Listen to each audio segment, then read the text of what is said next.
When Ubisoft founded a studio in Montreal, they made fairly low-budget titles like Donald Duck Goin' Quackers. But after a few years, the studio decided to go for broke and made a number of high-budget projects. After a few successful Tom Clancy games, their next title would take on the name of one of gaming's most legendary franchises, the Prince of Persia. When The Sands of Time released in November 2003, it completely redefined what action-adventure games could be. Ubisoft Montreal had more than just a hit. They had a game that helped define its generation. By any measure, the creative genius who drove that game to staggering heights was Patrice Désilets. Ubisoft recognized that they had a rising star on their hands. So after Sands of Time's release, they asked Désilets to begin designing them a new Prince for next-gen consoles. But as that project evolved, the new Prince of Persia game became a brand new property, a bold and startlingly original idea in a play-it-safe industry. Over time, the series no one saw coming has climbed to the top echelon of gaming franchises, leaving its naysayers in the dust to become the new jewel in Ubisoft's crown. There were a number of things Ubisoft wanted to accomplish after the success of Prince of Persia. Obviously, they wanted direct sequels, which came in the coming years. But with the next generation of consoles on the way, Ubisoft also wanted to take full advantage of the new hardware from day one. To showcase Ubisoft's technical abilities, the Montreal crew got to work on Anvil, their own proprietary engine. Anvil would allow them to show off how much more next-gen games could do than the current generation. Huge environments and huge crowds to populate them. And the man they gave Anvil to was Patrice Désilets, the creative director on Sands of Time. With his mandate to make a new next-gen Prince, Désilets dug into the actual history of the Middle East. And as he did so, more and more he became fascinated with the story of a clan of assassins who were active during the Crusades. As his team continued their research, it became obvious that the bloody story that they were developing didn't fit with the Prince of Persia. Quite by accident, they had stumbled into whole new territory. And so, the project was spun off of Prince of Persia completely and became its own property, Assassin's Creed.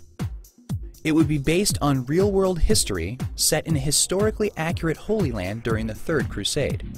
The emphasis Désilets wanted was on going anywhere and interacting with everything.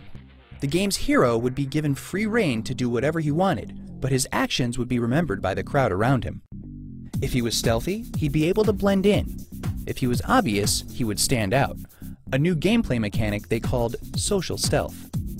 Creating such a world was a gigantic task.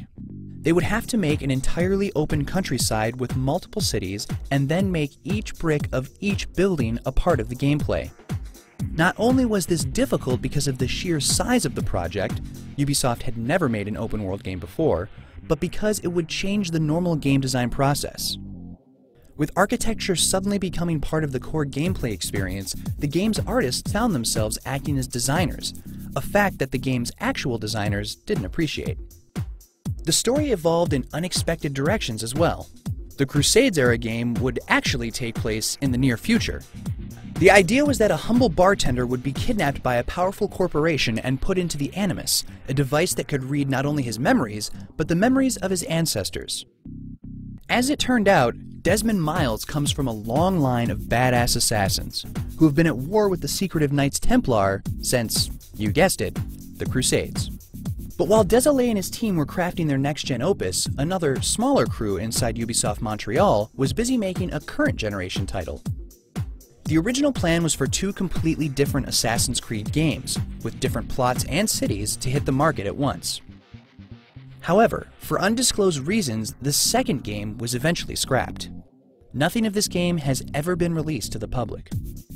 After 4 years of work, Assassin's Creed was finally ready to swing onto store shelves in November 2007.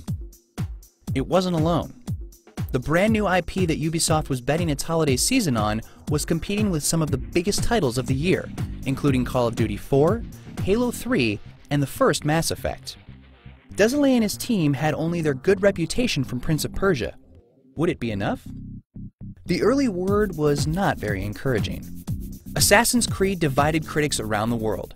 While some absolutely loved it and gave it top scores, others absolutely hated it and ran it into the ground. Its praises included stunning visuals, an intuitive control scheme, fluid and seamless animations, and a fantastic setting that few games went to. Its critiques included repetitive missions, excruciating travel times, a small number of things to actually do, and repetitive missions. Strangely, nearly all critics agreed on these strengths and weaknesses.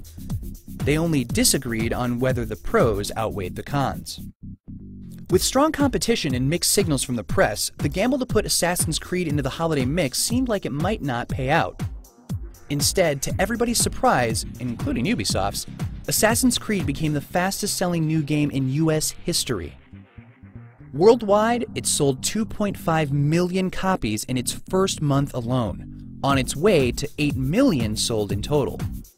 Despite all the bad press, enough people liked the original concept and amazing gameplay to make it a smash.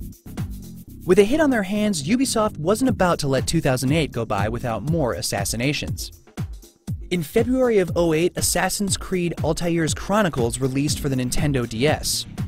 It acted as a prequel to the main game and was later ported to mobile devices, including the iPhone and Palm's webOS. But that wasn't the big news. The big announcement came on April 1st when Assassin's Creed producer Jade Raymond showed off the first footage of the next game in the franchise, which showed Altair in the future.